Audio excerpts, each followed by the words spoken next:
Good evening. It's so cold, it's dangerous. Extreme cold warnings cover a large portion of southern Ontario tonight. Conditions that could feel like the mid-30s. None are more at risk than those who live outdoors.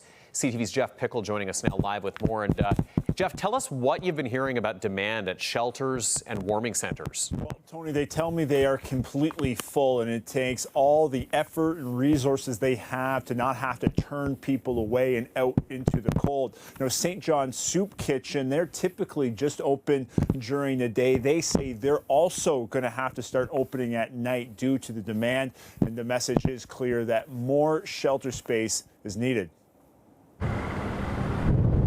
Even in the bitter cold, homelessness still exists. In the daytime, many of those without a place to get warm go to St. John's Kitchen on Victoria Street, just across from the large encampment. You know, each day we're serving 300 to 400 meals, but it's also a refuge for people from the cold. Usually only open during the day, Mancini says the lack of available space has forced them to open at night. The situation is that there are warming centers, but they are booked. They are full.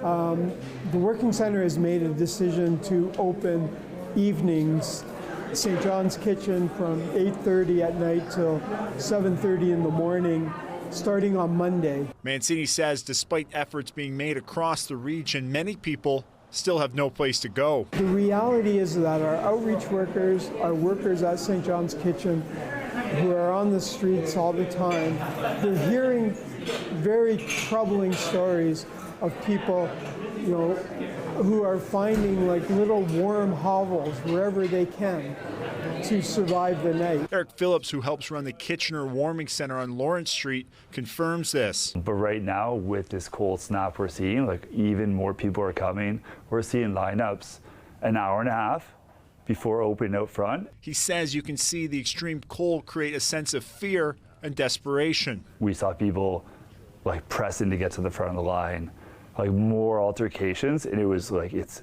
terrifying that the scarcity of just needing to get inside creates such tension within our community that, you know, it freaks people out. With exposure and temperatures this cold potentially turning deadly, Phillips says they stretch their resources to the limit to keep people safe. But we will do everything possible to work with that person to make sure they have a place to go. So maybe there's like a Tim Hortons they can go to or another services that are available. Says the immediate answer is more spaces like the warming center on Lawrence Street. The reality is we need more warming centers in Kitchener to support the population who are currently living outside. So we don't see situations like this where we have like overflow, stressed clients, lack of capacity. And the overnight warming center in Cambridge, essentially the same position. They're really bending over backwards to do anything they can to make sure they don't have to turn any people away. And when it comes to St. John's Kitchen, they weren't anticipating it needing to be open overnight. So everything they're doing, they say any donations really go a long way. Tony? Okay, Jeff Pickel reporting live for us tonight. Jeff, thank you.